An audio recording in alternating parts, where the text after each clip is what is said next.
gobbling them up underneath. Rodden brings it up with a little hezzy and back to the line.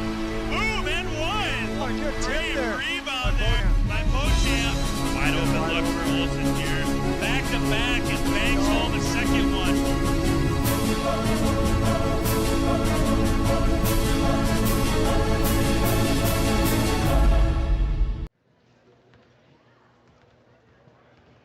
Good evening and welcome to the Watertown Civic Arena. My name is Sam Mooney, and joining me in the booth today, as always, is the handsome and knowledgeable Brian Norberg.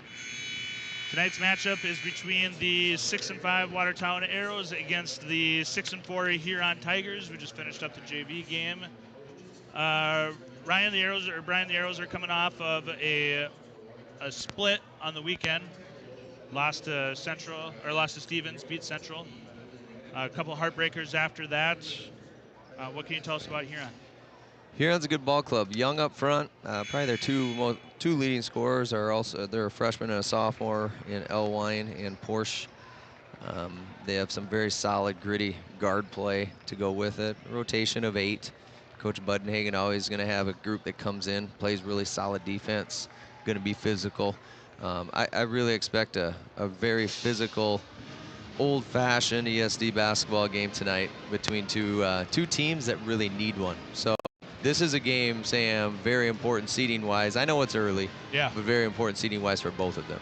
I think Huron is looking at this too, because if you look at Huron's schedule, and as far as their signature win goes, what would you consider being their signature win? Because they've got wins over Brookings 1-9, Central 1-8. Probably the Rapid City Stevens game at 8-4 would be their signature win. Yeah, but big win against Stevens and probably Jefferson. Yeah, and then outside of that, they beat Brookings twice. They beat Yankton. Yep. So Jefferson's 5-6. So if they could come into Watertown and beat Watertown, I mean, they could put that on their resume, can't they? Especially on the road. Yeah. On the road, it's just difficult. So you name those teams off, and it's just difficult to win, especially on the road. So they're definitely going into this one really kind of circling this one, and not to make too big a deal out of it when we're only in late January here. But like I said before, I think both teams know how important it is to try to get this one. We do play Huron down at Huron here later this year, so this is the first game in a set of 2. So yeah, we'll see how things shake out tonight. But on the Arrows side, Sam, we're coming off the Friday-Saturday doubleheader there against Stevens and Central, and you feel better about the way we got things done against Central on Saturday afternoon. Yep. And now we turn around here on a Tuesday. So we've kind of been, Tuesday, Friday, Saturday, Tuesday, and now we'll have a week off after this one and finish up our homestand here against Jefferson next Tuesday, I believe. Is there any difference to the kids at all as far as, like we talked about, getting themselves hyped and, they got to kind of create their own hype? Is there any difference between playing on a Tuesday night versus a Friday night? Yeah, I believe so. I'm kind of old school. I loved the Friday, Saturday games, and I love playing back-to-back Friday, Saturday. You had the whole week to practice, and then you played. Tuesdays kind of throw a wrench into everything. But nowadays, for a number of years, this is kind of how the schedules are. So I do believe it's different on Tuesdays, but with that said, the kids know it's a big game. And I think this is the kind of the time of year where you start figuring out a little bit if you're playing good basketball here down the home stretch. So teams that haven't figured it out, it's time, right? And I think we've showed glimpses. We don't have a lot to show for it here in the last 4 or 5 games, but I think anyone that's watched us knows how much better we have gotten and how much progress we have made.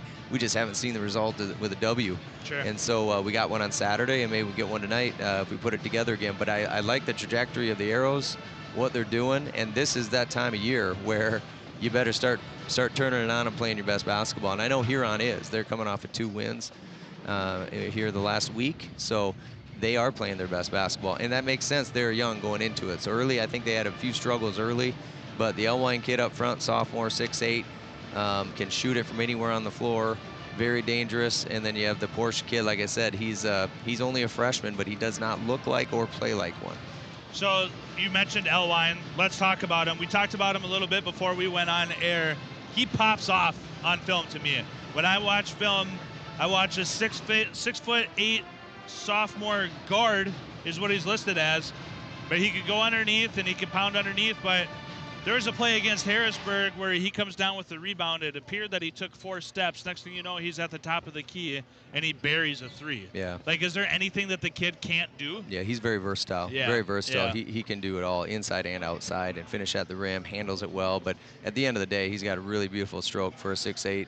I'm not going to say post player, 6'8" player on the floor. So Yeah. he's a tough cover because you kind of pick your poison.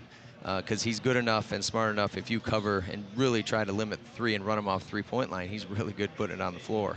And he can really finish with the best of them. So it's a challenge. You know, his dad, Jay Elwine, from Huron as well.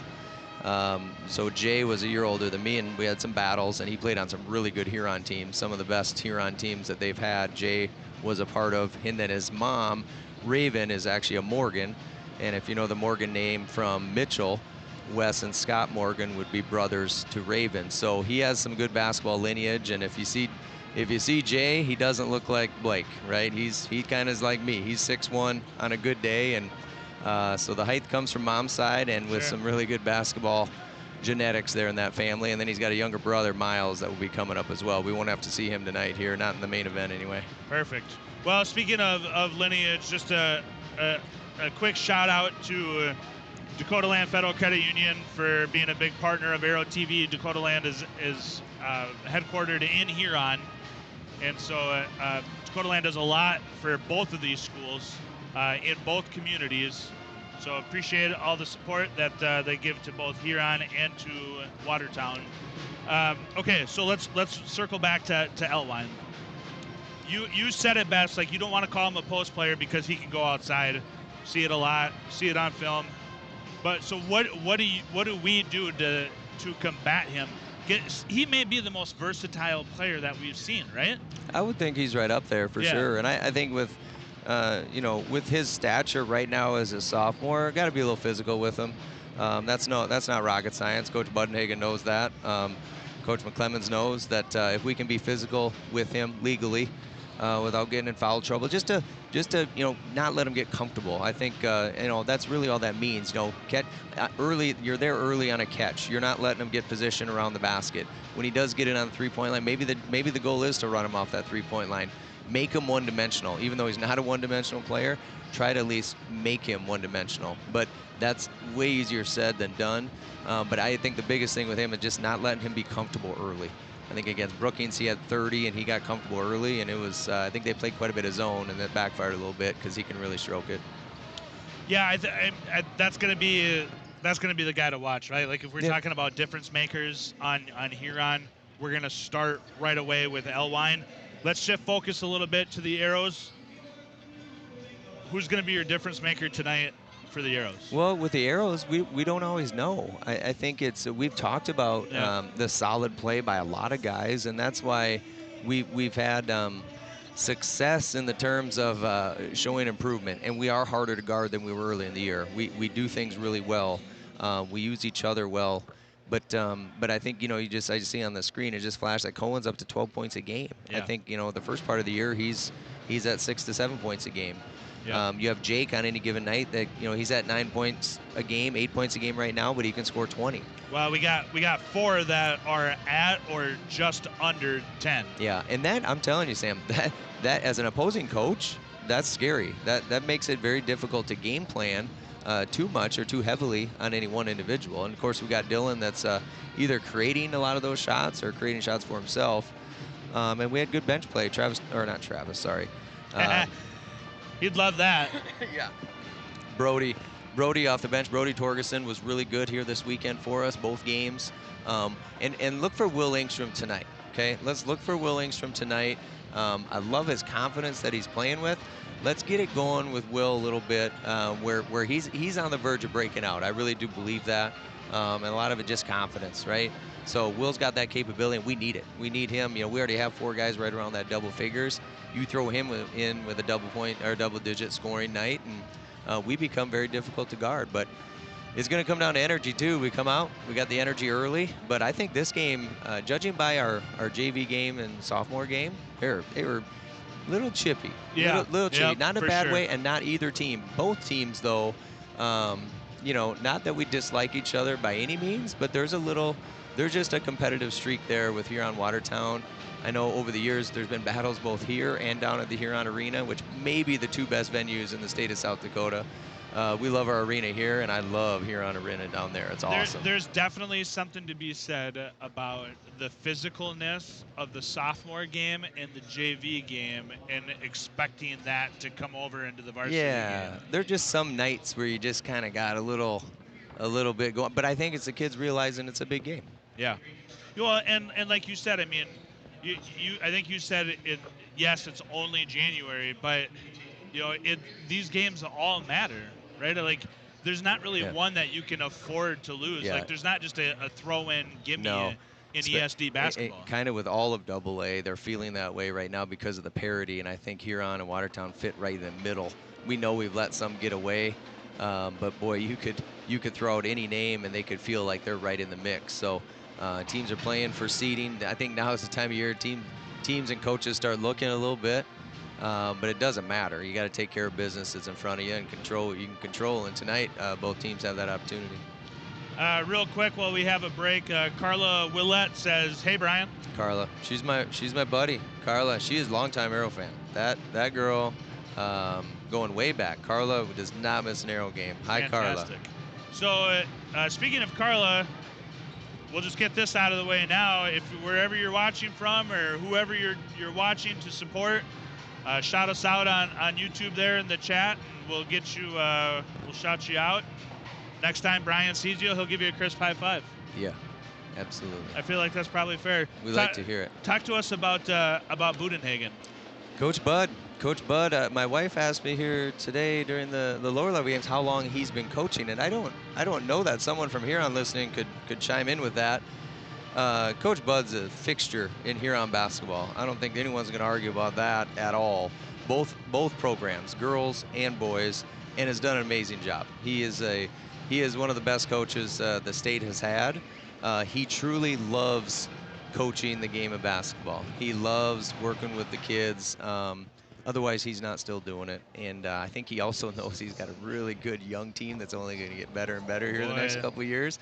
Old Coach Bud's going to get really smart in the next couple of years, let me tell you, because he's going to have some really good talent here. He does now, and they're going to just get better and better. But he does a great job. And when I think of Coach Budenhagen and his teams, toughness, right? Yeah. Toughness. And I know when we prepared for them, especially down at Huron, they used to switch everything. They don't switch as many screens now, and even on out-of-bounds plays, they made everything difficult. So we focused extra. We put extra time in on everything, and our practice ran a little longer. And that's just a respect to Huron and Coach Bud and what they do, because we knew we had to be on point. Otherwise, they're going to expose it. So you talked about it, that he's got a young team. Out of the 5 starters, 2 are seniors, 1's a junior, and then you got a freshman and a sophomore. So and then and not only that, but you're posting a 6-4 record. Yeah. Yeah, you know, they have their 2 young guns that are kind of their forwards, and their guard play, the McNeil kid, the Modine kid. I know Modine's had either cousins or brothers that have played the guard position for Huron as well. But again, tough, gritty guards, and that the biggest thing that I've been impressed with Modine and with McNeil is knocking down the open shots, because they're going to get some open looks, right? You can't guard all 5 if you're focusing a lot on Elwine or Porsche. They've knocked down open shots, and the games they don't, kind of like us, well, they have a harder time winning. But boy, when they are, they're as good as anybody. So, and this, we're seeing Coach Budenhagen on screen here, right? Yeah, yeah. So, if he doesn't shout out old school coach to you, I don't know what does. I mean, he's rocking a suit. He looks good. Yeah, he's got the program in the hand. That's signature Bud right there. Signature Bud. He's probably got a couple pens in his pocket. Yeah, listen, he's not going to go with the trends. He sees all these young bucks, these coaches, you know, wearing tennis shoes on the sidelines. I mean, I see sweatsuits at times. Not Bud. No way. He's not going to cave to that. He's going to stay with the suit. I love it. Got the tie on. It looks good. Yeah. It looks good. He can pull it off, let me tell you. Yeah, no doubt about that. Well, we are excited. We're just about 90 minutes away from the end of pregame here before we get into the greatest song ever composed, and then the legendary Mark Bellum announcing the starting 5.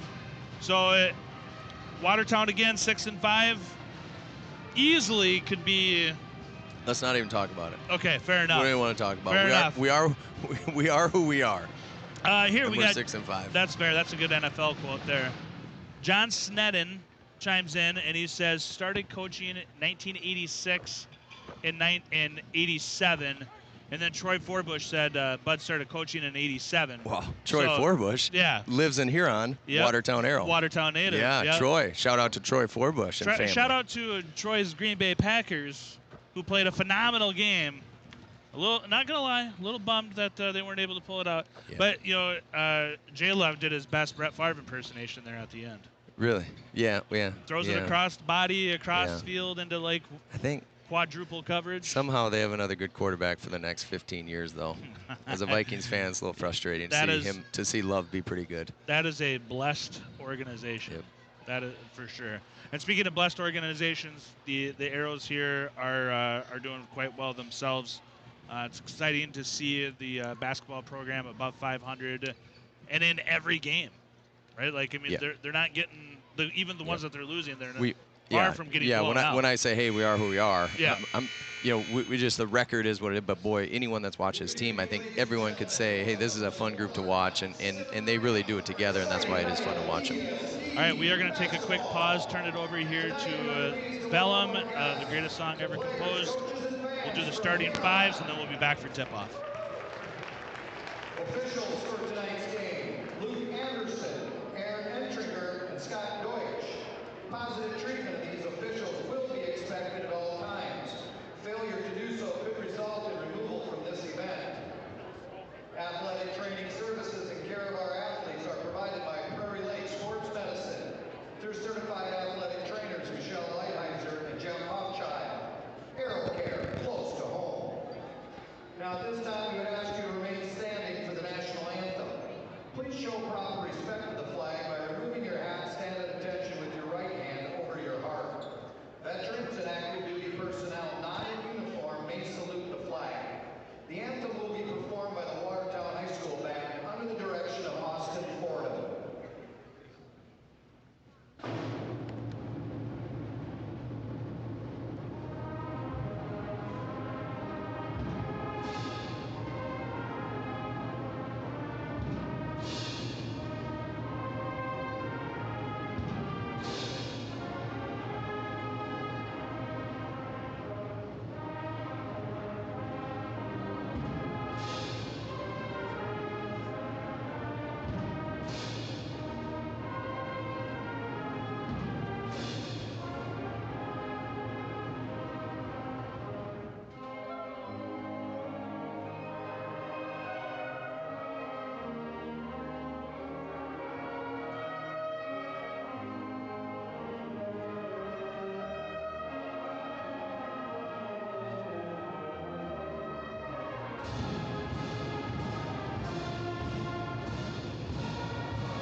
First, let's meet our Arrow cheerleaders. Natalie Benson, Annabelle Brendan, Kendra Buckles, Brooklyn Dahl, Shane Hoffman, Lauren Keller, Mackenzie Lewis, Kaylin Nordquist, Cameron Nordquist, Alexis Olson, and Adrian Schultz. Arrow cheerleading advisor is Mallory Hoffman. And now your starting lineups. First for the visiting Tigers. Number 20, a 6'1" senior forward, Holden Hay. Number 14, a 6-foot senior guard, Gavin Moding. Number 24 is a 6'1" senior guard, CJ Dayton. Number 30 is a 6'8" sophomore guard, Blake Elwine. And number 32, a 6'3", freshman guard, Aaron Anderson Porch.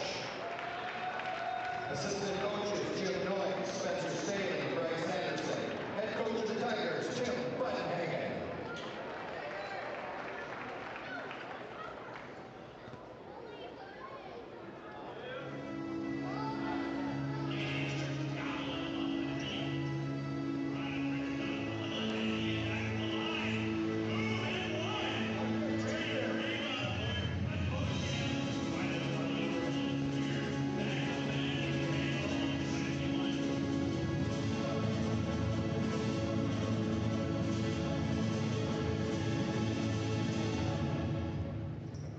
And now your Watertown Arrows.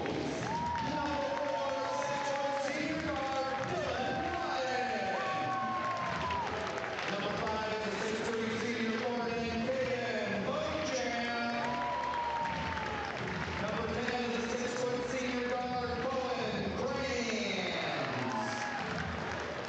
Number 15 is 6'1" senior forward, Marcus Rayline.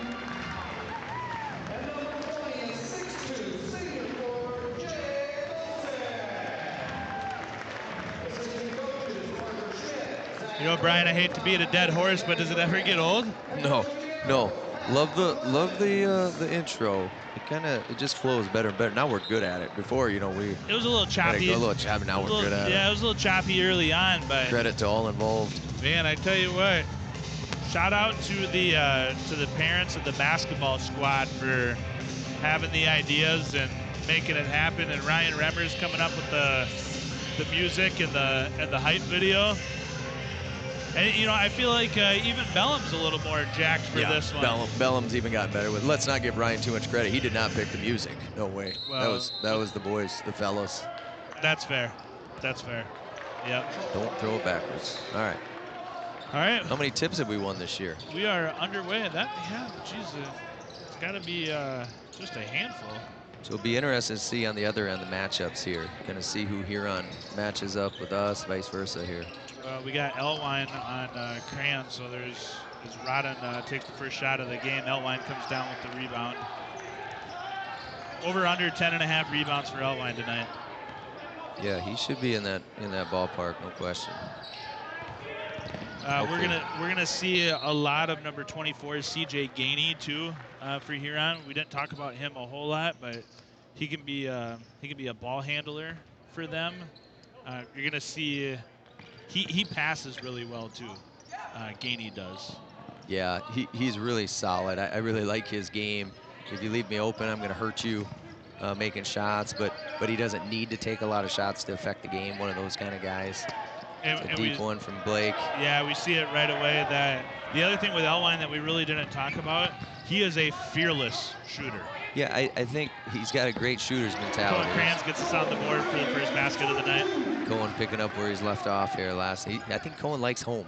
I think he likes it here in the arena. Yeah. Been very comfortable here. What were you saying about Elwine and being a fearless shooter? I think he's got next shot mentality. It goes in, doesn't go in. He's not going to worry about it. And if you ever seen his grandpa Dave play, you can see where he gets it from. And maybe we'll throw Jay into that as well. So that's me giving a subtle shot at Dave Elwine there too. Another three here attempted by Huron that doesn't go in. Jake with the rebound, but getting back to Elwine, incredibly fearless shooter.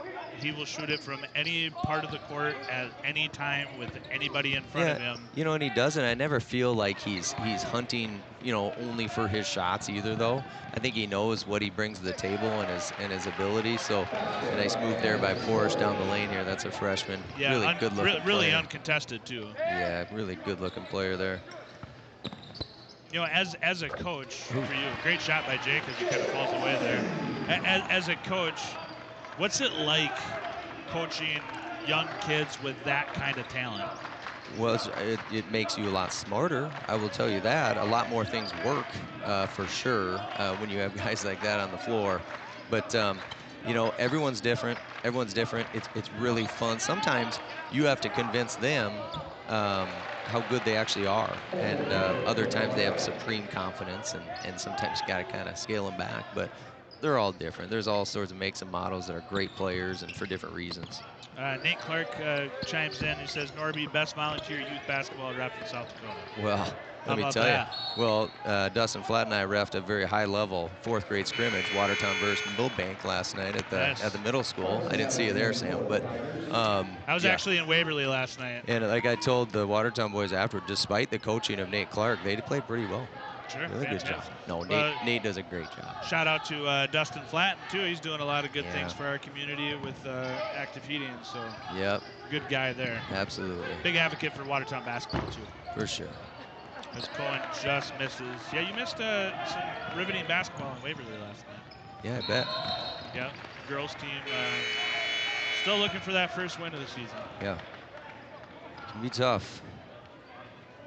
So we're 4-4 tied up here. I would say we gave up an easy one there with Porsche kind of off a transition, but so far pretty good effort defensively to start the game. Done a good job on containing their big guns here a little bit, and I think it's going to be tough sledding for us on the offensive end too. I think Coach Budnigan does a great job defensively. Not a lot of easy buckets against the Huron team. So in man here right now, Brian? Yeah, it looks like it. Man, they used to. Tough shot by Jake as he's able to get it off. They used to switch everything, and they're not as liberal with their switching anymore, it doesn't look like. And they'll jump into some 3/4 court. He's always done a good job of mixing up 3/4 court as Elwine spins. Yeah, there you see the great footwork by the sophomore guard. Covers a lot of ground with that spin. Yeah, a couple of steps, and he's down the court. Yeah. Yeah, and that's what I noticed on film against Harrisburg.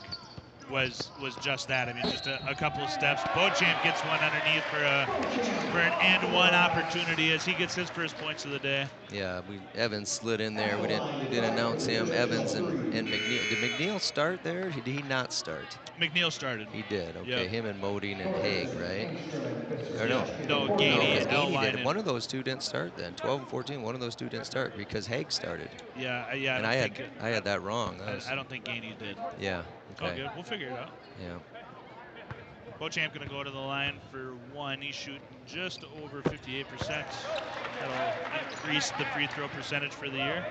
He's just over 10.5 points per game, too. Yeah, we're very balanced. We got Will Engstrom in the game, Brody here, also with Bisker in. So we got three fresh guys in there. Yeah, and this is kind of the same rotation that we saw this weekend, too, right? Like, you see Torgerson, Bisker, and Engstrom come in. Yeah, a lot of times, Will and Brody will come in, and Peyton may or may not come in there on that first rotation. Do a little drive baseline. Will got caught too deep there and jumped. Kind of the cardinal sin of jumping in the air without a game plan. I know, like as far as Engstrom goes, he's a sixth man, but really, he's an extension of the starting five. No, I mean, like he gets heavy minutes, and you can rely on him to get you baskets late in the game. Oh, we traveled there too. Yeah, I thought there was maybe one there, but as Elwine misses his second three of the game, Will's gonna get that rebound and bring it down court real fast, dump it off to Beauchamp, and it looks like the Arrows are gonna kind of start over here. Yeah, kind of got to get set up here, space the floor.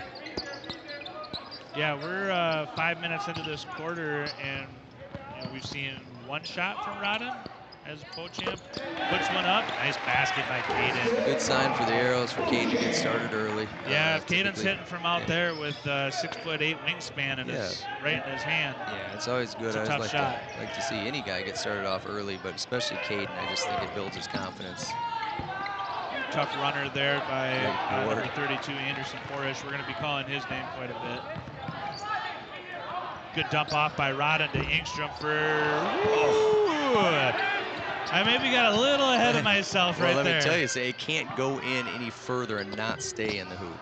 I was hoping that Rodden would have picked up the assist for him and bailed him out of that.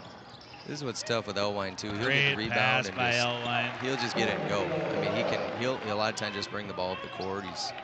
He's got so much talent and ability to do a lot of different things.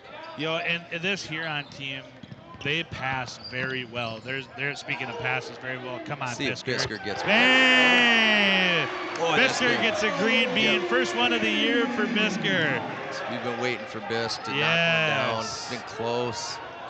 Speaking of confidence, Yes, big shot there for fantastic. Peyton Bisker gets on the board. Good to see that. This is a tough matchup here, just size-wise. Yeah, and not, I mean, can't fault Peyton for the foul there.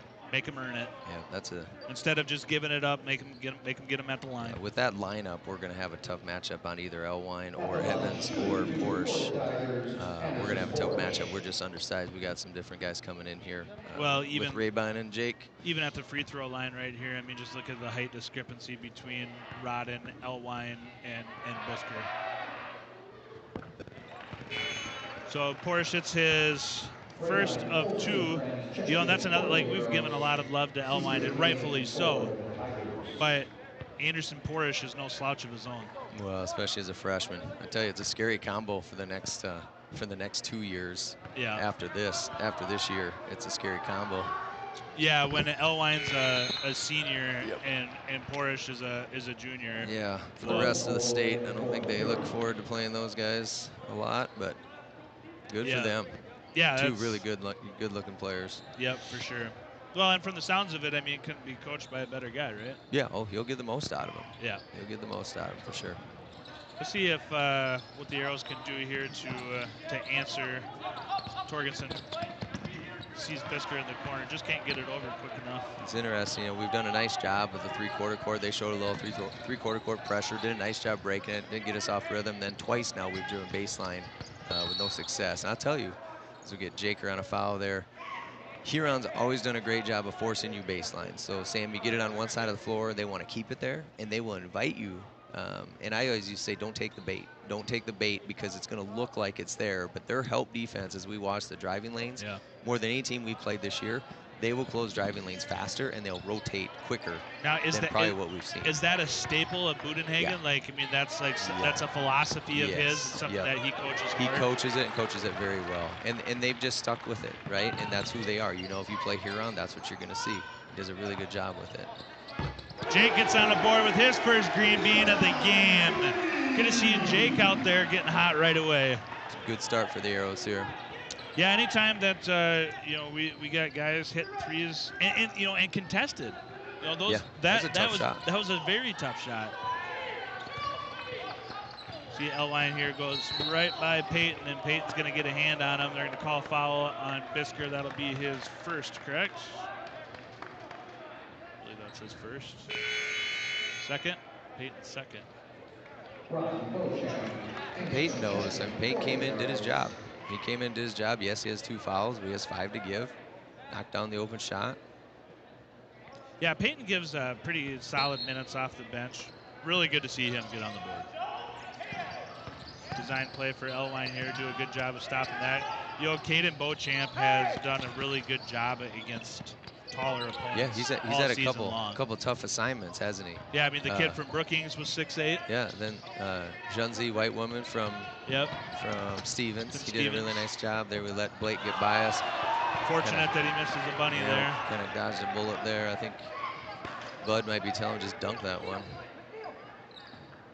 So Arrows will hold here for 1 shot, most likely. 16 seconds left in the quarter. Shot clock is off.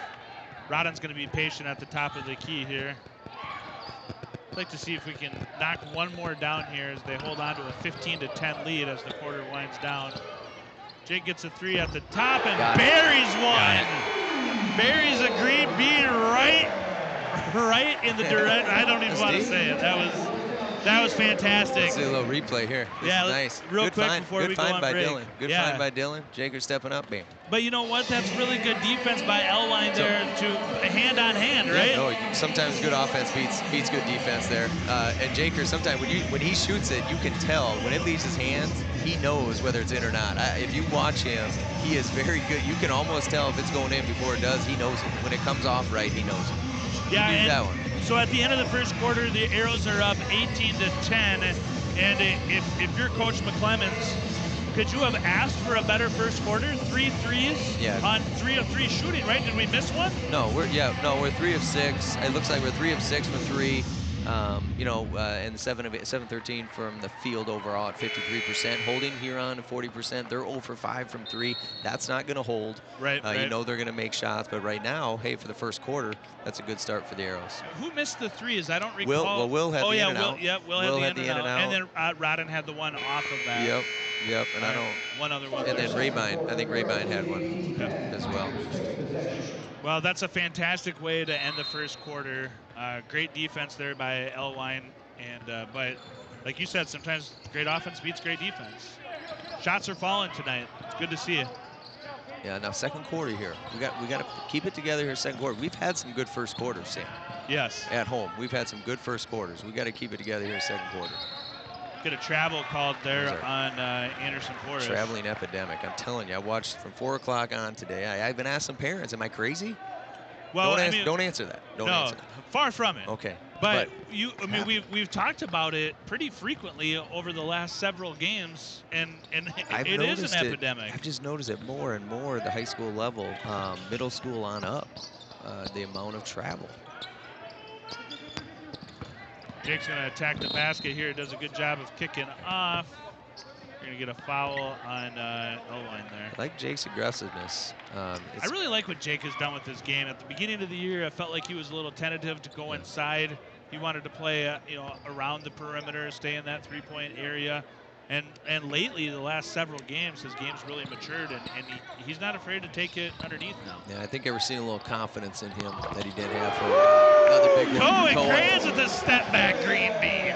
Got a lot of guys playing with some confidence right now, shooting the ball. Cohen hit nothing but the bottom of the net on that one, a little floater. Yeah, that was nice. Coach Mack down there in defensive position. He's getting these guys going. Boy, you'll see both coaches in defensive stance tonight at various times. Coach Bud will get a little lower than Coach Mack. Huron tries to answer back. Rabine corrals that rebound, and Rodden's going to force it right down right away. See how hot Cohen is. He dumps it off to Bochamp. Keep it moving. Jake's going to get another look. Get in there. Bank is closed for Jake at this time of the night. Another offensive board for the Arrows. Kind of getting the loose balls right now.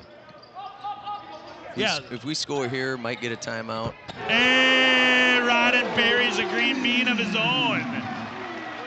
24-10 Arrows. Your timeout is not coming. I kind of thought Bud might take one there.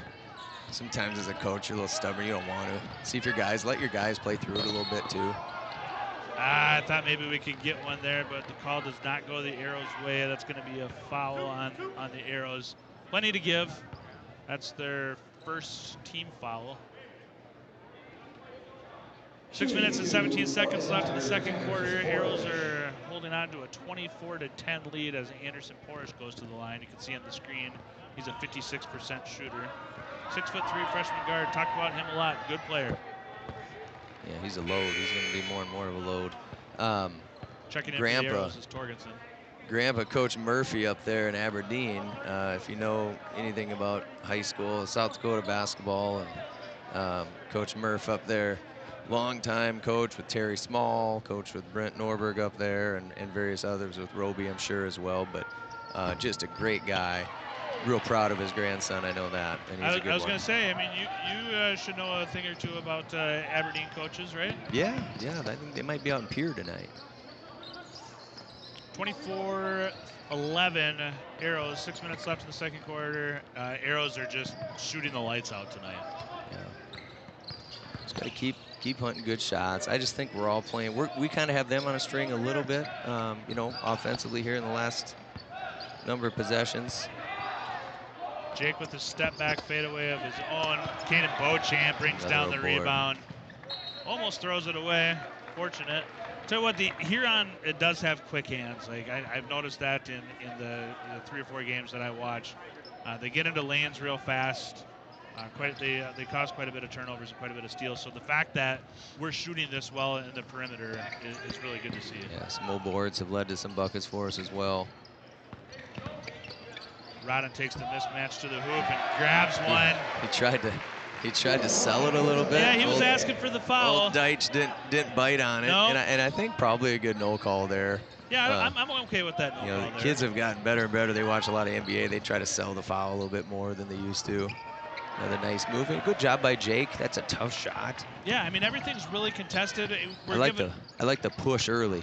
You get him on the heels early here. Jaker gets a little off balance, but we'll take this. I like Jake being aggressive like this. Put it on the floor. We've given a lot of love to the Arrows' ability to shoot right now, which, I mean, they're obviously doing very well. But defensively, I mean, they're playing tight. They're playing very well defensively, but at the same token, like, Huron's getting to the rack a lot. They're just not falling. Yeah, they just haven't gotten the lid off yet. And we've seen stretches for the Arrows like that as well. Yeah, for sure. We've definitely seen that. Great pass by Beauchamp underneath the crayons. Is there a better cutter than Cohen on those type of cuts on our team? I think Cohen does that better than any of our guys. They all cut well, and a lot of times it's Caden hitting them on those cuts. But Cohen does a really good job cutting. I just call it a top-down cut when we get in the mid-post like that or the high post. Cohen always does a nice job of cutting behind his defender. He loses them, and then as a result, we get a foul, and Cohen knocks down the first one. Ingstrom's going to check in, and Jake is going to check out. Yeah, I mean, Cohen does a great job of slashing to the basket, and you gave Caden some love for his ability to pass on that slash. But I think there's maybe not an Arrow on this team that does not pass well on that slash. You hit the nail on the head, absolutely. And I would say last year at times, Caden struggled hitting the open guy, right? And this year, it's just a step quicker. But you're right. Every guy that goes on the floor, I believe, is a good passer. Yeah, and there we see, I mean, there's a pretty smart foul by Caden. He knew he got beat. L1 goes around him, and he must have known that he didn't really have any help. He didn't have a lot of choice. So, I mean, he draws, I mean, he causes, or does the foul right away, but it stops 2 points. Yeah, and that's where, Caden came out, closed out a little hard on it, and that's where it's so hard because you got to close out for the 3, and then Blake goes right by you. This time he goes left. Another just near miss or near make there. Yeah. I'm sure he's a little frustrated at this point. Yeah, I mean, he's really getting to the basket right, kind of with ease at this point. Yeah, he's getting there, just hasn't been able to capitalize, and it's coming. He will. Ingstrom buries a green bean of his own. Great to see Will knock him down. Attaboy, Willie. All right, we are going to take a timeout on the court. We're going to take it in the booth, too. This timeout brought to you by Dakota Land Federal Credit Union.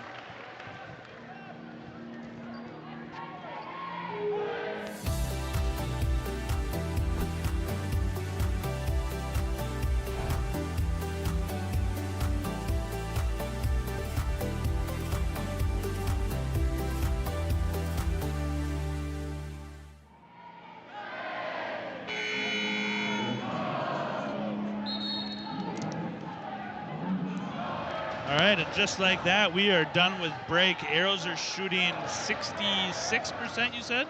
Yeah, we're 11 of 21 for 52%, 6 of 10 from 3 for 60%. Again, I'm not a math guy, but I think that's 60%, where we have Huron 0 for 6 from 3. Overall field goals 5 of 15 for 33%. Now, make no mistake about it. We're doing a good job defensively. Yeah. But they miss some bunnies, and don't expect that to continue. They're just too good of players. Yeah.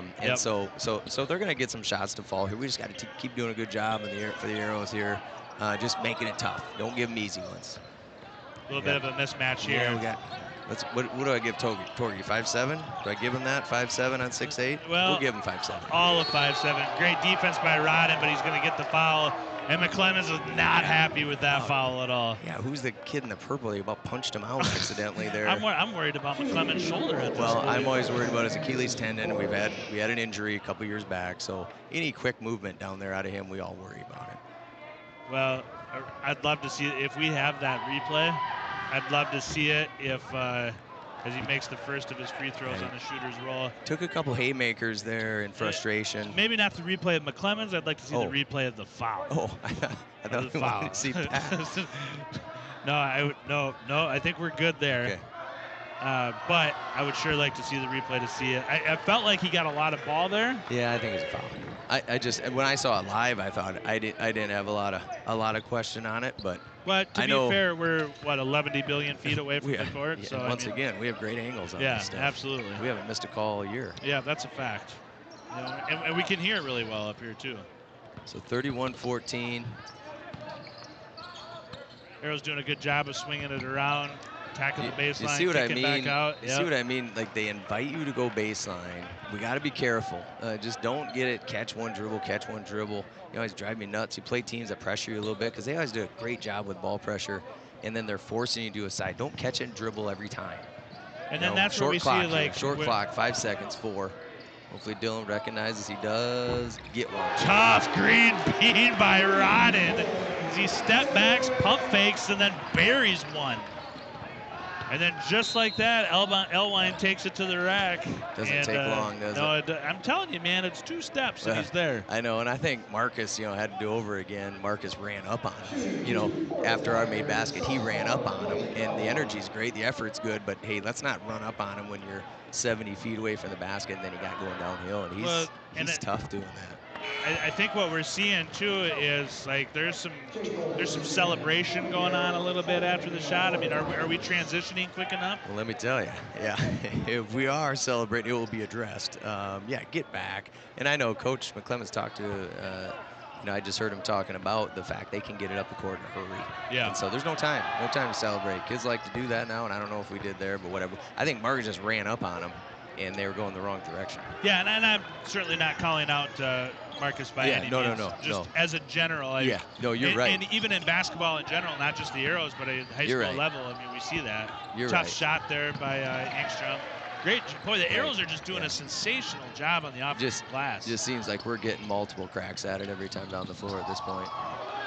Cohen really feeling it, misses everything there. Great save. Shoot, we had it. I thought maybe that hit 32 when he was on the ground, but apparently not. Yeah, I think it went off Will. I kind of hate to say it, but I think it hit Will right in the hands. Yeah, I don't think he expected it. It was good hustle by Marcus, keeping it alive. We almost got a third chance at it. Yeah, fun to see the Arrows just crashing the glass tonight, doing a really good job there. 34-15 Arrows. Just north of 2 minutes left in the second quarter. Plenty of basketball left. As Huron, number 32, that's Anderson Porish. Yeah, and he can hit that. Oh, yeah, that one didn't look good, but he can hit that. It's a little bit of a low release, but he gets the puppy set. He can make that. Here's the thing. Like, this is a nice lead right now, 19-point lead, right? However, anybody that's watched Huron basketball knows that this lead is far from safe. Anybody that watch any basketball, as you know, we have the, I don't know if ability is the right word, but the potential, or we're sometimes have the, not capability, I don't know the word I'm looking for, but we can go lulls, is what I'm trying to say. So we can't afford, we can go to lull and they can go the other direction in a hurry. Yeah, that third quarter against Rapid City Central, it dried up a little bit for us. The word you said I make up, spurtability, which is a word, I think. Spurtability. Huron's got it. So we gotta just stay consistent here. Yeah, good job of Engstrom going hard to the rack, and he's going to get it. Count it. 2 points for Engstrom as he's going to go to the line for an end-one opportunity of his own. Good take by Will. Good to see him get some good things going for him here. Pretty aggressive. He's got a nice first step, too, doesn't he, Brian? It's gotten better. It's gotten better. I think he does a good job, like all of our guys, using angles. So they close out on me a certain way and being able to get by a guy, not just relying on great quickness, which he's fairly quick as well, but yeah, he does a good job a better and better job of recognizing when to attack and when not to. I think he is a luxury that a lot of coaches would love to have. I mean, he gets start on this team, right? But I mean, he comes out the bench, he understands his role, he welcomes it. From my understanding, talking to some of the kids and the coaches, like, he's anything but drama, right? Like, yeah, Willie has made a decision this year. He's going to play, and he's going to go out there and play with confidence as a senior, as he should. He's gotten varsity experience from last year, and Will's done, actually last 2 years, I believe. But Will's done a good job with that. And it's good. We've had games where the ball doesn't go in the basket always, but hasn't let it affect. Great! Yes, great play by Jake.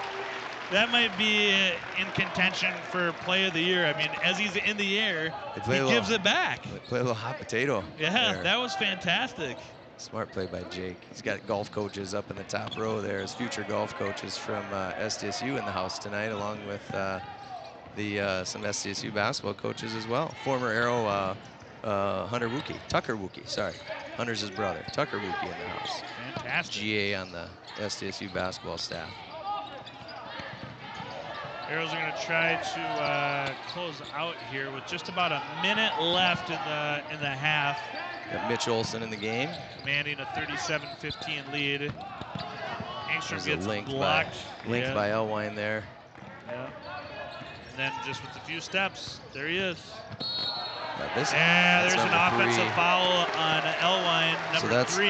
Yeah, that's a tough one on Blake. You know, he's going to be frustrated, especially at the end of the half. A little bit of youth showing there. That's number 3 for him. Good for the Heroes, bad for Huron. And I was kind of waiting to see that matchup with Rabine on him. I knew coach would throw multiple guys at him. But Marcus, a nice change of pace. He's been really aggressive with Blake, and that's a tough play for Elwine. Here's what I really like to see about that. Elwine's a little frustrated, like you said. He's coming off the court. He's got his hands up in the air as Rodden attacks the basket to go to the line for 2. He's got his hands up in the air with frustration. Budenhagen recognizes that, stops him, coaches him, and then sets him down, and then coaches him up some more. Yeah. He knows what he's got. He knows he's got this young buck that's got all sorts of potential, and he's just taking that opportunity to say, hey, in that moment, we don't need that. You have 2 fouls. You're too valuable to our team with, 50 seconds at the time in the half. You just don't need it. So speaking of the half, don't go anywhere at halftime. We're going to have a few of the fine folks at Prairie Lakes Hospital out here doing some lightning on the court, and Brian and I are going to commentate that with nothing but the utmost professionalism. Yeah, don't go anywhere, fans. Don't go anywhere. We got Prairie Lakes night here at the arena. They got a little entertainment for us. All these companies that have their nights they sponsor, and I'm thankful for all of them. Tonight is Prairie Lakes night, and they got a little lightning with some docs and some Prairie Lakes staff out there. Yeah, you're going to see some former Arrows out there. Now, my question is they going to be shooting it from the free throw line or the three-point line? Let's hope so. We don't want any cracked backboards or anything like that. We have a second half to play, Sam. Well, cracked backs. Well, that too. Cracked but hips. Fortunately, there's some doctors in the house. Fantastic. Going from the top there. Shot counts if it's good. It's a little bit short, so the Arrows are going to go into the half with a 39-17 lead. We are not going to take a break. We are going to stay here. We are going to commentate this incredible round of lightning. The gray shirts are approaching the floor. We got Lydia Newman's kind of in charge of this deal. Well, anybody that knows Lydia, I mean, she's an athlete. Yeah, she's former Augie. Yep. Great athlete. Phenomenal golfer. Yeah, I mean, her husband Keith is definitely the second best athlete in the house. And wait until his kids get older, he won't even be second. Yeah, and then we got Doug coming out. We got the beautiful Mrs. Norberg coming There's out. Katie Olson. Yep, Doc McElravy. Who else we got there? My eyes aren't great. Wish we had numbers for these guys. But it looks like, Dot McElravy making a late entrance. I'm gonna go with the. Lydia Newman's gonna win. We got Katie behind brother Doug now. So we got younger brother Doug, and Doug's feeling the pressure. But look at Doug being a leader. Doug's a leader, and he's getting the first one. I think it's a bad decision. He's trying to make. Oh, we got a picture. Good grief. All right, we got to take the pick quick. And look at it, it's almost like they've done it before. They just corralled real fast. This is great positioning here by Katie. Being second in line. Going to put the pressure on Doug right now. Look at where Lydia is. Get him. Right away. Perfect. Yes, crowd goes wild. Look at the crowd go wild down there. Doug, have a seat.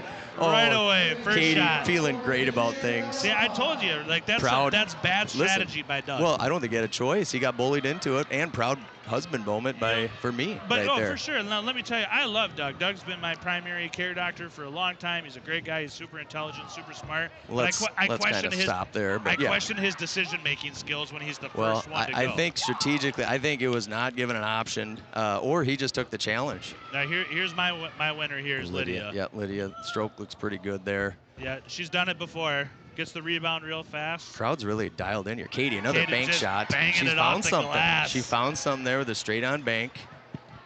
Yeah, she is. She's definitely doing something well here. Real quick for Kahoot, log in now. Your passcode is 167208. Doc McElravy. Sorry, go ahead. Sorry. Kahoot passcode 167208. Lydia finding the rhythm right there. Doc McElravy early exit. So as soon as lightning is over, then we'll go to Kahoot, and your passcode again is 167. Katie staying alive. Kind of the dark horse right now. Fan favorite maybe. But all right, now we got a little music going. Boy, that second shot is coming quick.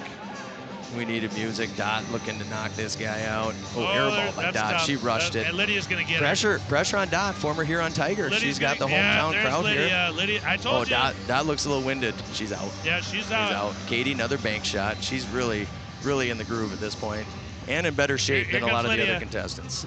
Oh, long rebound. Oh, that would have been a big. Good layup. Good opportunity. That would have been a big. Mrs. Norberg could be done here. Oh, darn it. Hey, Final Four is not bad. What, did I hear some boos? No, never. No? I thought never. not on Katie, but the guy that knocked her out. Hey, look at Lydia. Banks one home. Yeah, Lydia's looking good right now. Your favorite. I'm telling you. Your favorite's looking good. I Lydia's called just it getting at the comfortable. beginning. Yeah, see, now she's stroking it. She knew what she was doing. Boy, all three of them are really hitting. She's like, let's there's play an lightning. opportunity to get down to 2. Yeah, these guys are in trouble. Long rebound for Lydia. Lydia, good hustle. Left hand. She's out. Boy, the two guys, we don't know who they are. Is that Jeff, the trainer? I think it's Jeff, the trainer, maybe. Yeah, he's a shooter. Yeah. Played noon ball with him. Yeah, I think that's Jeff, the trainer. Yeah, well, good effort all around. It was entertaining.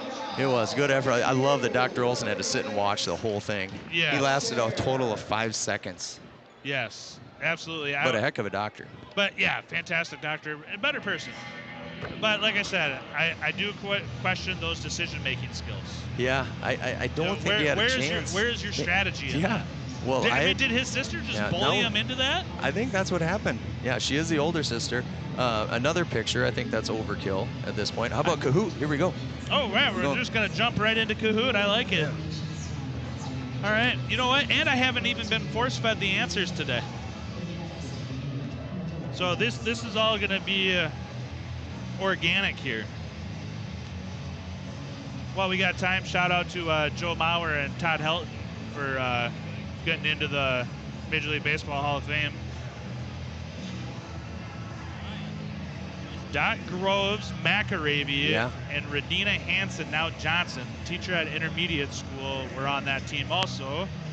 That team is the 1989 Huron girls basketball team. I wasn't supposed to say that. Uh-oh. That backfired. I feel like I ruined something. In Sam's defense, he got handed the answers. That's fair, I did. Well, I hope you're paying attention. I hope somebody's paying attention. So while we get going on the Kahoot here, Sam, just quickly, Dylan Rodden leading the Arrows with 10 points, Jake Olson 8, Colin Krantz 7, Will Lindstrom 6, Caden Beauchamp 5. Talk about balance. Yep. And then we have for Huron, where's my Huron Tigers at?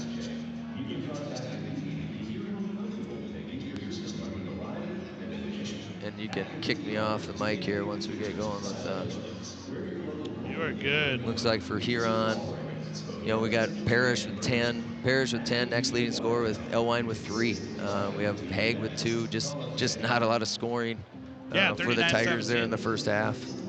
Here we go. All right, Buckle we're up. about ready to start Kahoot. North of 100 people. Which of these animals is not exhibited at the Watertown Bramble Park Zoo? And I promise you, it's not one of my kids. Camel, kangaroo, tiger, or giraffe? It's got to be giraffe. Kangaroos are mean. They can be. Yeah, and you're right, it's giraffe. Kangaroos are mean. They're scary. Rocky Rhino, quick to answer that one. Huron was founded in the 1880s as a railway hub on the west banks of which river? Again, shout out to Dakota Land Federal Credit Union. James, of course, James River. Yep, James River. Yep, Dakota Land is based out of Huron. 2 for 2, Rocky Rhino drops in the Happy Yeti, as opposed to the Angry Yeti, so that's probably good. That's probably good. Which artist born and raised in Watertown has a museum in the city dedicated to him and his works? I can tell you for sure it's not Craig Boyens. No. Anyone votes green, square. Although there should be, Boyens should have a statue of his own. He may or may not be an artist. He could be. Doesn't have his own building or anything. Yet. Happy Yeti. Killing it. In 1912, the first state boys basketball tournament was held in what location? Look at these guys. How do you feel about those uniforms? More importantly, what about the shorts? It's got to maybe be the Huron. Either that or the pavilion, right? I don't know. I can't get over Corn Palace, I don't the really long socks. What was the Happy Yeti's crushing. What was the answer? I missed it. It was Huron. Was it Huron? Yeah. Okay. At the Opera House. Watertown has a 130-year-old opera house of its own. What is its name? Come on, Huron Tigers. Do you know it? There it is right there. All sorts of fun events. People done a great job rejuvenating that. Yeah, in March, Day of Development's there. Check that out. Yeah. Yeah, good day. That last year. What a great event. Yep. Oh, Mitch Reed. I'm emceeing it this year. You are? I am. Okay, I was planning on going. Yeah, you can come check it out. Well, I don't know now. Well, I'd probably pass.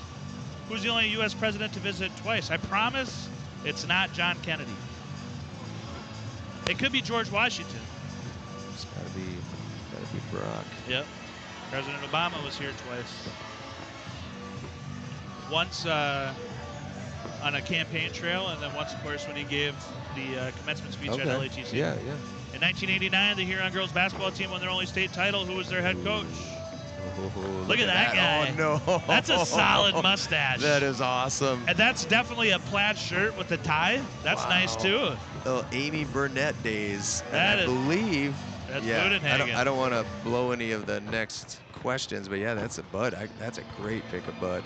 That was solid. Wonderful. This current Arrows basketball mom played on that 1989 Huron girls basketball state championship team.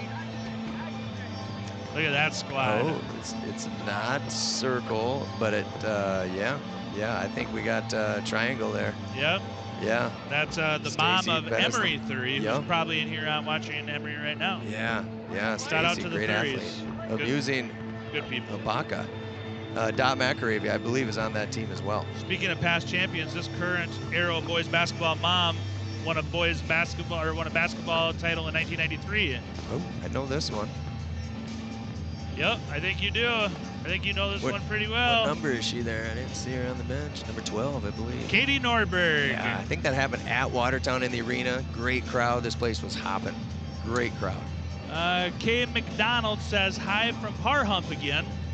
Our granddaughter is playing in the band. Go Arrows. Kay, who's your granddaughter? We'll see if we can get her on camera for you. Congrats to Jolly Raven. Jolly Raven comes out of nowhere. Takes out the groovy alpaca and the musing alpaca. How many alpacas do we have? Is that a thing? Do we know who Kay McDonald's granddaughter is? Okay, if you're still listening, let us know who your granddaughter is. We'll see if we can get her on camera sometime throughout the broadcast for you. I'm assuming that all the way in Par Hump, if I remember right, that's Nevada, right? Was that Par Hump, Nevada? Yeah, it could have been. If I remember from previous broadcasts. So it looks like we're getting ready for some basketball. Ryan, if you can tell the camera guys, try to tell the camera guys to find Madison McDonald, or Madison Donald McDonald. We'll go with Madison McDonald.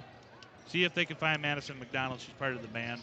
Arrow basketball. Arrow basketball starting the second half. Try for a little back cut early.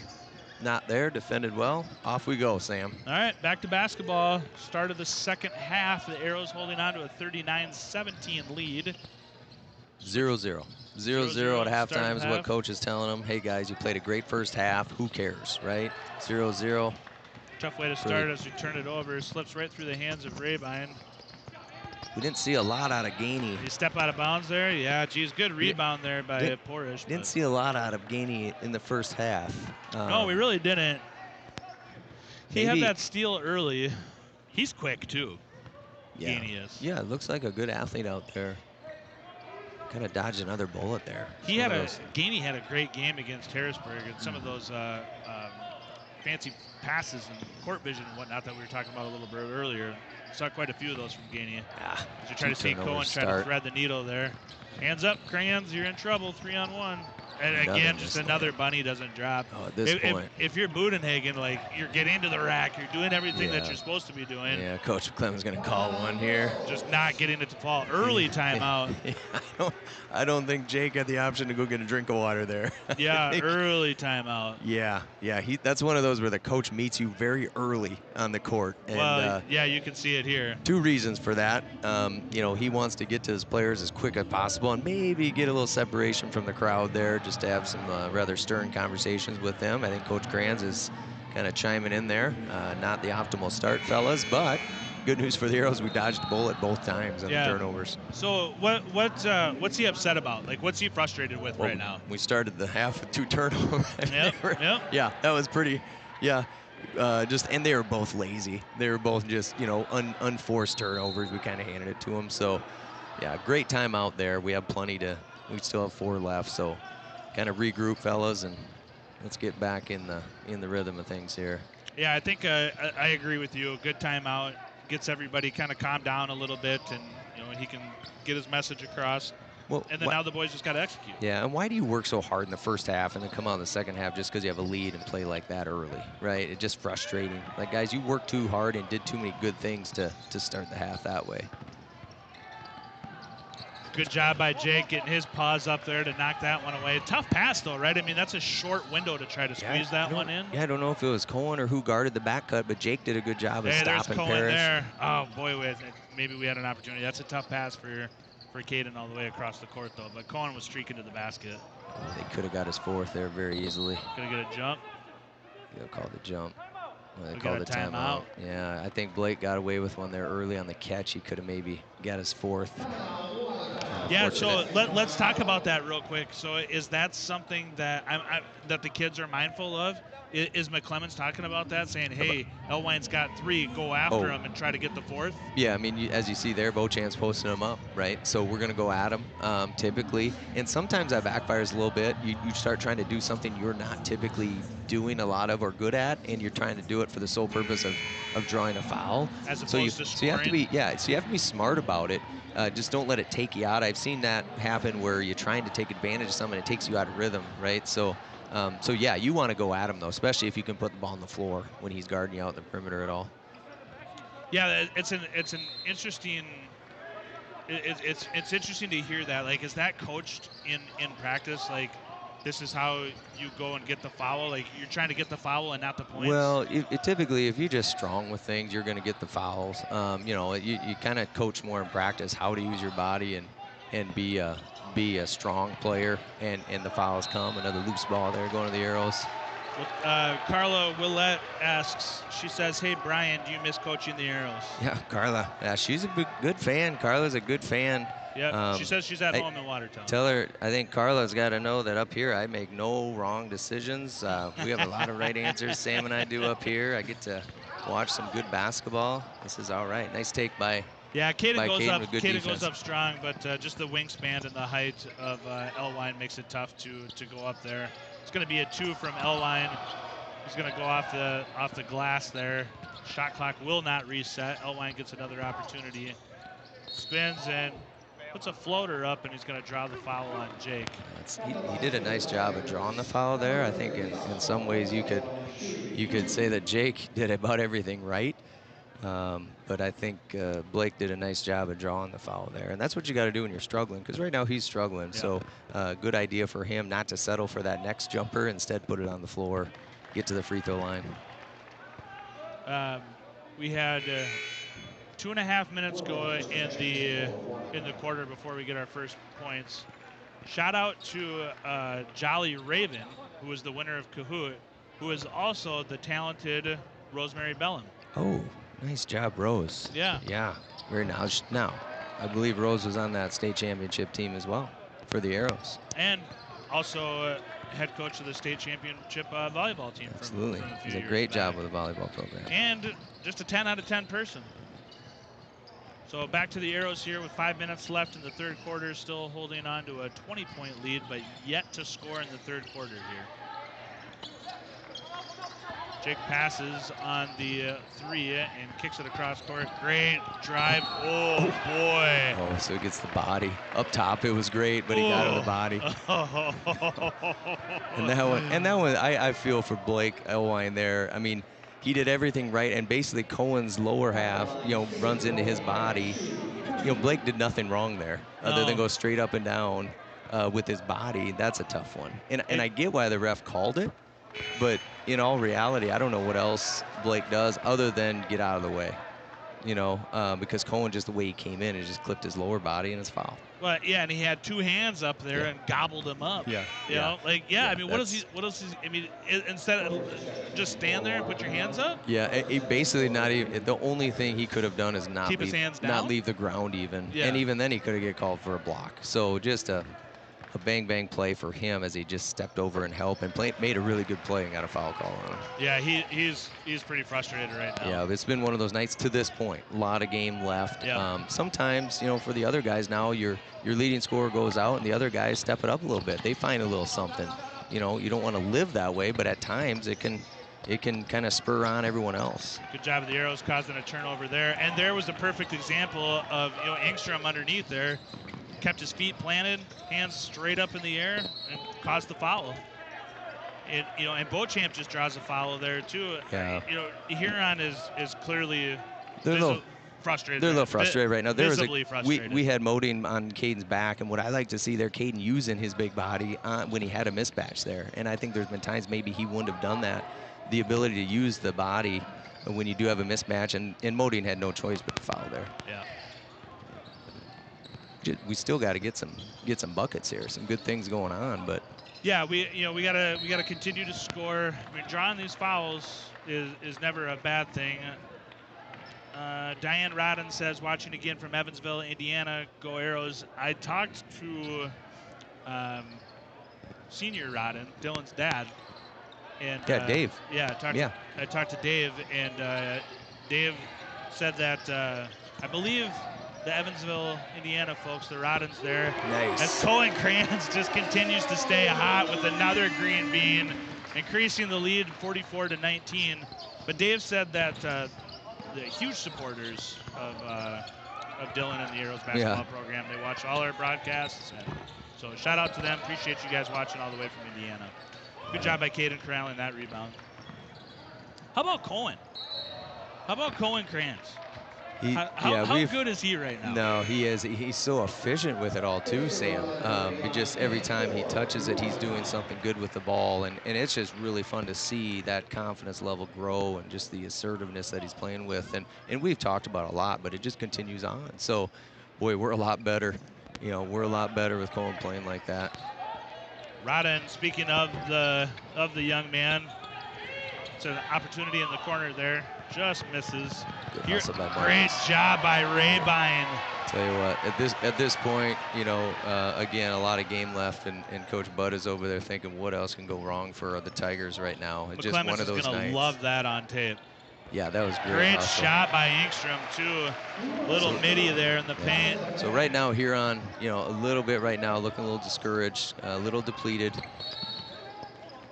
or deflated, I should say, as a take by Moding draws a foul. We're going to bring Blake Elwine back in the game, even though he's got 4. I think Coach Bud's thinking, hey, if we're going to do something to stay in this game, we got to do it now. Speaking of fouls, the Tigers have 4 fouls with 3 minutes to go. Arrows only have 2. And with the new foul rule, I mean, that's big, especially if you're making those free throws. Blake's going to pop one right away in the corner. Misses. Arrows corral the rebound. Blake's going to have, and he still could tonight, but he's going to have a lot of nights where he's going to give teams fits. Yeah. And tonight, right now, it's just been one of those nights. He gets a nice follow there. Yep, fouls that one up and knocks in an easy 2. Got to get rid of our little sloppy turnovers here this quarter. Let's get a little tighter with it. Yeah, I mean, right now, if you're McClemens, you're probably a little happy, right? Well, right now, you're a little frustrated right now. You're frustrated right now because this is too many possessions where we're giving them this. Arrow's fortunate that one was called on the floor and not in the act of shooting. Because really one of the few ways Huron gets back into this game is we turn it over quickly to them and get nothing, get a bunch of empty possessions on the offensive end for us. So it's spurtability, right? Yeah. I mean, we talked about it. Huron definitely has it. This team can score fast. Yeah, you gotta do a better job of protecting. I hate the phrase protecting the lead. Once you start doing that, you get tentative. Yeah, because then at that point you're just playing not to lose versus playing to win, and there is a difference. There's a lot of time left in this ball game. I think I was always guilty of really being the last one in the gym to realize we were going to win the game. Sure. As a Jorgensen, coach. Bisker did a good job of getting So we're that, just that giving rebound, it kind of back and forth to each other at this point. Turn around and give it right back real fast, too. Empty possessions, right? Good job of Cohen getting that one up there real quick, getting the rebound. Just slow it down a little bit, get your offense set up, and get a high percentage shot here, right? Yeah, the clock needs to run a little bit more on the offensive end here for us. Yeah, absolutely. And that's exactly what the Arrows are doing here. They're slowing it down, swinging the ball, and there you go. Boom, now you pick up your 5th foul. For a minute 46, we're going to be shooting 2 here. Yeah, pick up your 5th foul, and then the Arrows are going to go to the line shooting 2. Bisker looking to add to the total here. Yeah, season high so far. See if he can add to it and pick up points 4 and 5. Draws the back end of the iron on that one. Jake Olson checking back in. So setting the floor for the Arrows real quick. Jake Olson, Caden Beauchamp, Dylan Rodden, Cohen Kranz, and Peyton Bisker. Bisker misses the 2nd free throw. Keeps the lead at 25 for the Arrows. Elwine pulls up and shoots a contested 3. And on the rebound, we're going to draw a foul on Bisker, it looks like. It ends up being a good break for the Arrows, really. They're going to line up with an open look if the foul wasn't called. Rabine checking in for Bisker. You know, Carter Bisker, well, that kid can shoot, can he? He can stroke it. Got a beautiful stroke, just soft touch, and he's really continuing to grow into his body and being able to get to the rim more and more, which is fun to watch. You're gonna get Beauchamp on a foul there. So we're not gonna belabor the point here, but to this point, Huron 0 for 14 from 3, 7 of 32 overall for 22%. So miserable shooting night for the Tigers. We've watched enough of them to know that this is not the norm. Give Watertown a little bit of credit on the defensive end. I think we've done a good job, but it's also a night where they just have been ice cold to this point, still in the 3rd quarter. Well, and yeah, I mean, like you said, give credit to the Arrows defense. However, that being said, how many bunnies has Huron missed tonight? Yep. I mean, half a dozen or more, where 9 times out of 10 they make that shot. Yeah, we've seen it where it just gets contagious a little bit. Yeah, I mean, we've seen it ourselves, you know, from our boys. Things can get contagious going either way, right? Absolutely. Just about over a minute left in the 3rd quarter here. Huron's definitely tightening up the defense. Yeah, really extending right now on the ball pressure. So if we can be strong with it, we can get a layup. Dylan's going to go outside and cans a green bean. Kind of low-key needed that bucket here. I know we have a sizable lead at this point, but I like seeing the ball go. The ability to get that separation and just having just enough. Create your own shot. Yeah, Dylan's always been really good at it. Rabine gets away with the steal here, and he's going to slow it down. Maybe a 2-for-1 attack, 2-for-1 maybe. Kind of on the verge. Not now. Nope, not anymore. So shot clock difference in shot clock and game clock's about 9 seconds. About 9 seconds difference between Rodden goes for his 2nd in a row. Hits the back of the iron. Huron's going to corral that one, and they're going to push. Just kidding. They're going to slow it down, and they're going to save for the last shot here too, right, Brian? Looks like it. Probably get it to Blake. Good job Marcus keeping him in front. Could have maybe got a 5th there, but probably a good acting job by Marcus there. Rodden at half court. Just misses. That's the end of the 4th quarter. 49-25 Arrows. We're going to take a quick break. Brought to you by Dakota Land Federal Credit Union. My name is Josie Mooney, and I'm in the graduating class of 2025. My name is Kenley Saxon, and I'm also in the graduating class of 2025. Yeah, so we started off managing boys basketball in 7th grade, and we're still managing it our junior year. The job that I do is I do the computer, so I enter like the assists, the rebounds, shots, all that. As a student manager, I keep book, so that's just like the points and then the fouls, the timeouts, who goes in.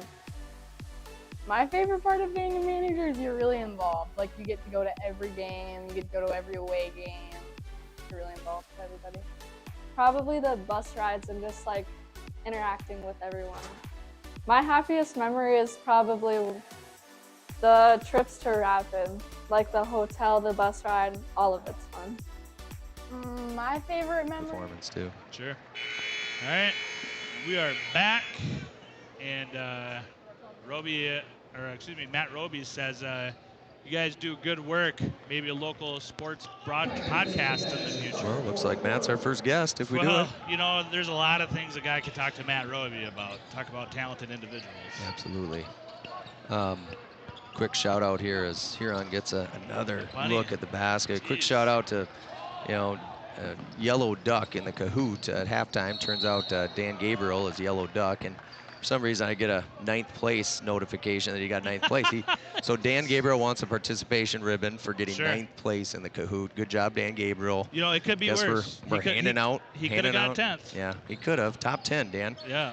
Handing out participation points now. Yeah, well, Yellow Duck. That's Dan the blue Gabriel. ribbon that says, good job. Yeah. Good job. Speaking of good job, at corner 3, that just doesn't fall. Huron does a good job of getting that rebound. New shot clock, but at this point, so great attack there. We got to be careful to not relax. I'm telling you, this team will not go anywhere. They will continue to pressure. Yes. If we get sloppy in the offensive end and relax in the defensive end, they can score in a hurry. And what you don't want is just things get tightened up. But we got a senior team out here that needs to do a good job, just kind of keeping the pedal to the metal here and staying aggressive. Don't get in your heels here. It looks like now we're on our heels and letting them pressure us. Is that foul on 34, Brian? Is that on Carson Evans? Looks like it. I wasn't sure if he called that. Obviously, it must have been. It wasn't on Elwin. Well, some discrepancy. I guess Yellow Duck got 5th place, but still, I don't think it's anything to write home about. No, I mean, what is that, the 4th loser? Yeah. Jake does a good job of getting underneath and handing it back out. Cohen off to Rodden. Arrow's being really patient here. Rodden creates his own shot again. Still crashing the glass pretty hard, aren't we? Are we going to get a foul there on Caden? Got 3 on Coach? Well, those are ones, coaches down there clapping because, you can't fault the effort. We're active on the old glass. That's really been good to us all night. So we'll put up with those, especially early in the quarter. We got 1 foul. 49-27, 6.5 minutes left in the 4th quarter. Huron has got to be pressing, trying to score quickly. But like we said, I mean, they can do it. Yep. There's your 3-point shot that I feel like that it went in and then came out. Like, boy, I mean, this is a tough night of shooting for Huron for sure. Yeah, we've had a few of those now getting offensive boards for the Tigers here. That's a travel. Yep. Austin Stocky chimes in. He says, sounds like Kevin Harlan and Reggie Miller. Great work as always, Aero TV. Appreciate you, Stocky. You have to be Reggie. Yeah, listen. Well, we have been compared to so many now, and I'm impressed with the people that are coming up with different combos. For sure. No one's repeated themselves. The Kevin Harlan, Reggie Miller ones, that one's pretty nice. Right? Yeah. I mean, that might be one of the best compliments we've got, because I kind of like Reggie on the color. Number 31 used to be able to shoot a skosh back in his day. Absolutely. Whew. That Indiana Pacer, man, he was fun to watch. Austin. Rick Smits. Yeah, that's a good Indiana team. Yeah, that was a They great just had Indiana someone team. called Michael Jordan in their conference. Yeah, Larry Bird coached that team. That was a fun team to watch. Right, Larry coached Reggie, didn't he? Yeah, he was coach then GM. There's a good bucket job there by for Jake. Yep. Yeah, shout out to Stocky. I'm pretty sure Stocky might be one of the 5 Eagles fans in the state, along with me and Scott Carbonell in Sioux Falls. Okay. He is a good dude, former Watertownian. Well, the Mooney clan, I know they're pretty solid in the Eagles all around. Yep, we got that. Mooney what if clan's got one of your covered. family members didn't like the Eagles? Would they be at Thanksgiving dinner, or well, just not invited? Cam is, he's more of a football fan, but when we go to Philly to watch games, he's definitely sporting his greens. So. Yeah. I would consider Cam an Eagles fan, but yeah. Caden's brainwashed. He didn't have much of a choice. No. Good move. Yeah, great move. Good defense there too by Will by not fouling. Last thing you want to do is get a silly foul underneath on an easy shot, and Will's going to foul that up. with a travel. Talk to me about that one. Yeah, just backing up there, Kobe Hofer. Played 4 quarters JV, getting a chance here as a junior. Bud throwing him out there, doing a good job there, getting 2 points for Hofer. I wonder if that has any relation to Amy Hofer. Don't know. The Hofers, there's some Hofers through Mitchell and Huron. I don't always know which is which. Amy works at Dakota Land. Oh. Big Saints fan, and I always call her Amy Hall of Famer, as Jake just missed everything Jaker. there. I think he'll like that one back. Yeah, that's. I think he'll like that one back.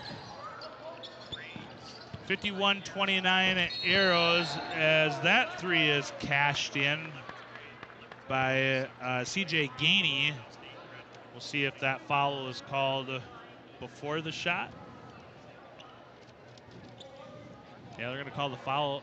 Actually, they're going to count the basket. Well, we got. And then is that a loose ball foul then, Brian? I didn't. Ryan was. We're doing professional things over here, trying to, pay the bills, but I don't know. I didn't see it, but I do know that we're missing a certain Eagles fans at KXLG Radio and Terry Thuy. Oh, right? Love me some Thuy. Love me some Thuy. Yeah, Thuy. Yeah. Thank you, Scott Poppin, for pointing that out. Yeah. Fantastic. Yeah, appreciate that, Scott, because, yes, I do love me some Terry Thuy. Such a good group of people there at KXLG, too. Great save by Rodden. Get it out of there, Caden. Yep, run some clock here. Yep, good job. Great basketball there, both by Beauchamp and Rodden there. Down to a 19-point lead, 4 to go. Keep being smart. Yep, pick some up here and there. Another board, you got another clock. Good got another job, clock, Cohen fellas. Kranz. And it's not to get tentative here, but let's make sure now we get a layup. We're going to get a layup or it's going to be the end of the clock here. Yep, absolutely. Keep it out of the corners. Keep it off the side. This is the type of stuff used to just drive me nuts. Yeah, and good attack there by Dylan. Yeah, good putback by Caden. Yeah, but, for sure. Like we said, sometimes it just doesn't fall. No, that was a good look, and then we had a better one on the rebound. But what I meant just drive me nuts. I think it just, as a coach, you just want that clock to tick. And what I figured out very slowly is that the guys on the court are way more confident in this situation than what you are as a coach over there. Sure. So they're pretty confident. There's a nice give and go. Oh, we didn't get it to go. And that time it was. And then another hustle rebound by Rodden. That time, it was Kranz to Beauchamp. We talked about Beauchamp to Kranz earlier. Yeah, we're gonna get layups because they have to extend. But I think right now at this point, Huron's a little tired. Absolutely crushing the offensive glass tonight. Doing a fantastic job on the offensive glass. And again, the Arrows are just being patient, like you said. They're gonna find their shot, take some clock. And there's a green bean there by Jake. With about 10 left on the shot clock, extends the lead to 54-32. I think Huron's got to be a little shell-shocked, no? Looks like we're 8 to... Yeah, they have Huron for 9-0 boards. We have 8. It feels like we have a lot more than that. Just beating them on the boards by 1, according to the stats we have. But the shooting percentages kind of tell the game. Overall, we got Huron at 26.8%. We're only shooting 38%, but 10 of 21 from 3. We're actually shooting it tonight better from 3 than we are on 2 points. So yeah, with 2.5 minutes left, we're going to see a line change by the Arrows. Fresh blood in here. Checking in is Norberg, Torgensen, Bisker, and Olsen. Engstrom's going to stay in as well. So see if we can get Drew on the board. Yeah, well, Drew's playing for Dakota Wesleyan, so be tough to get him a bucket tonight. But Gabe out there. Excuse me, I'm sorry. I couldn't even let it go, Sam. Yeah, no, I appreciate that. Yeah, I couldn't let it go. No, that's fair. But yeah, let's see if these guys, they get a chance to get out here on the varsity court. And how's Drew doing? Is he doing good? Great. He's doing great. He's good. He's fortunate to be in a really good team with good people, good coaches, and at a good school. And yeah, he's doing good down there, former Arrow. Might be tuning in tonight. The White House down in Mitchell. There's four individuals there from the Dakota Wesleyan basketball team living. They've kind of self-titled White House, and they may be tuning in tonight. Well, maybe get a shout out, boys, if you're listening. Dakota Butcher's got us on tonight, so shout out to anybody there that's watching from there. Real quick, Carla says that she just wants us to know that the Polar Plunge in Watertown's on March 2nd. Awesome. Thank you, Carla. Yep. March 2nd. Always good to go check that out. Good cause.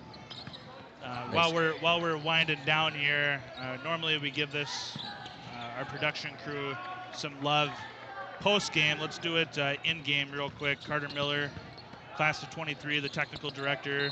On the video board is Jonathan McCorkle. He's in 11th grade. On the cameras tonight, we have Austin Willenitz, 11th grade. Jaron Mogg, all of 7th grade. Mason Mogg of 9th grade.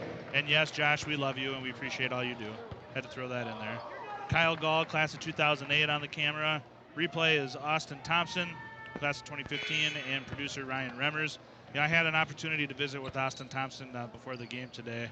Super talented guy, and I'm really, really glad that he's with us with Aero TV, and hope he can stay with us for a little longer. Yeah, Austin does a great job, doesn't he? Yeah, he really does. Nice to have that kind of talent. Everybody, all those guys, I mean, they're doing the hard work. We get to sit here and watch basketball. Yeah, we get a fun job, the easy part. Yep, absolutely. All right, Gabe brings the ball up. Don't want to mess that up again.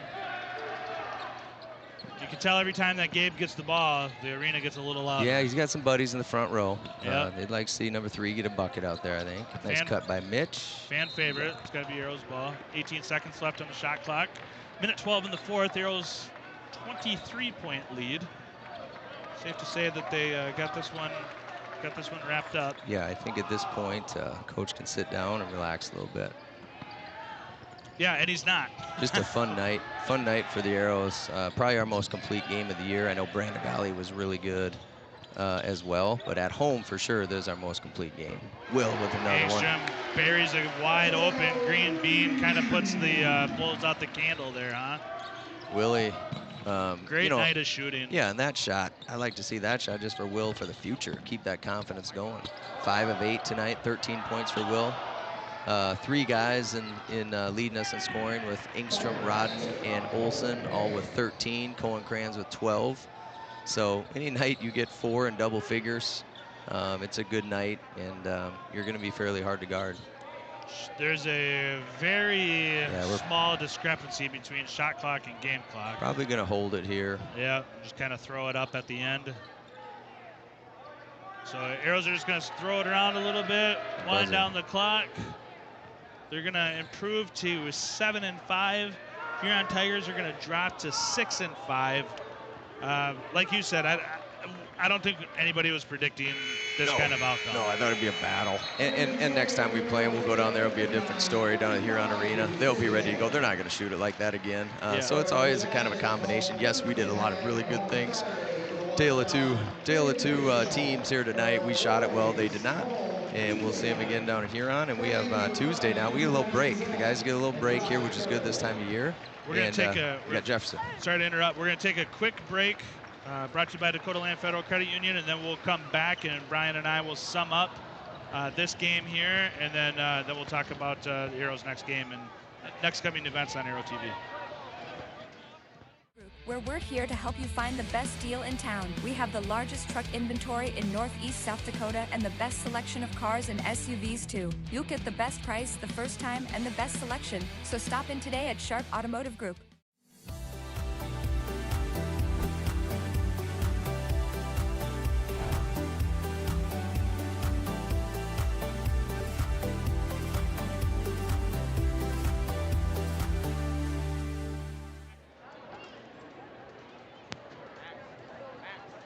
All right, and we are back. Watertown Arrows improved to 7-5 with a 59-35 victory over the Huron Tigers. Brian and I were talking a little bit off air there during that commercial. So, Brian, I don't think anybody predicted that one. Kind of reset the game for us. Yeah, I think going into it, you have 2 teams, similar records, and probably anyone from just a casual observer would have said this is going to be a tight one tonight in the arena. And like we were saying earlier, we got off to a good start. Watertown got off to a really good start, and then just Huron was never able to warm back up, right? They just struggled shooting the ball, and then it just snowballs. I think you have, They were 0 for 12 at one point, I believe, from 0 3. for 14, I think, at one point even. So, and I think they end up, they end up from 3. What did they end up getting? They were 1 of 19, maybe, from 3. I think that's what it ended up being, 1 of 19 for 5%. And then overall 23%. That's almost unheard of. They're not going to do that again. And then on the other side, Watertown shoots it really well from 3. I think we were 40+% from 3. We talked about it too. Like Huron did a fantastic job of getting to the rim, of attacking the basket, but that ball was not dropping for them at all. I mean, they missed a lot of bunnies, and when we go back down, or when we go down there in a few weeks, better than good chance that those are going to fall. Yeah. And Coach McClemens is going to to talk about that when he sees that on Oh, film. for sure. You take the win. You're very thankful for the win. You're very happy about it. But you know the next time, you don't even think about it. The next one's going to be a completely different game. We're going to have the Jefferson Cavaliers. Jefferson? Yep. Right? Right. Jefferson's coming to town on Tuesday. But just to kind of wrap this game up, again, we have four individuals in double figures, and they have, we did a great job on Elwine holding him to 7. A night to forget for Blake. The Parrish kid, a freshman, gets 10 points on us, 3 of 9 shooting, and just no one else was able to do a whole lot. No one else was able to do a whole lot there for Huron tonight. So credit to the boys, to the Arrows, and know that there'll be another night for the Huron Tigers. They'll be much better than that, I'm sure. But always good to get a win in the arena, and we needed it. Yeah, great job by the Arrows tonight. Great team win, as always. Talking about what we've got coming up on deck on Thursday, we've got a gymnastics triangular with Huron, Aberdeen Central, and, of course, the Arrows. That'll be on Thursday at 5 p.m. And Mark Bellum will be here doing the broadcast. Why did we not think of Mark last week? We were trying to recruit people. Yeah, Mark will be here, and he'll do a fantastic job. Obvious. I might like to do color with Mark. Maybe. You know who would be really bad at that?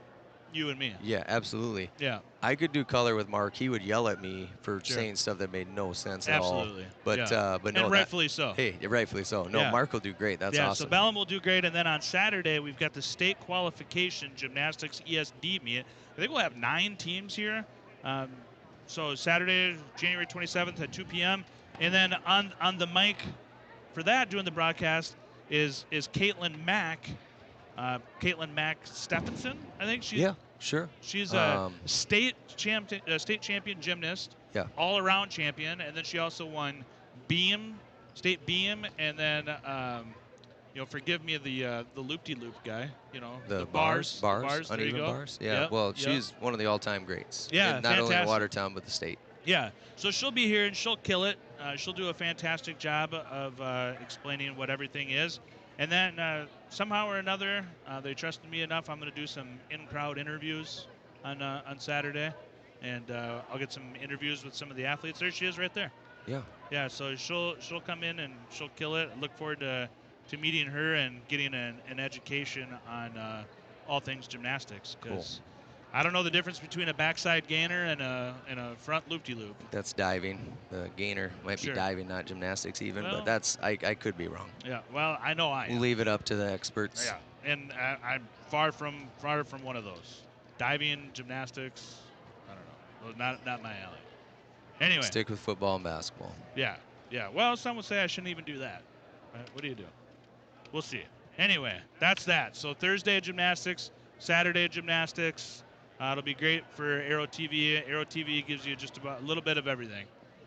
So Arrow will close this one up. Arrows come out with the victory, improve to 7-5. We'll see you on Thursday for gymnastics. See you on Saturday for gymnastics. Appreciate everybody tuning in. All the love and support. God bless. Look at Engstrom just gobbling them up underneath. Rodden brings it up with a little hezzy and back to the line. Boom, and one. Great rebound there by Beauchamp. Wide open look for Olsen here. Back to back, and banks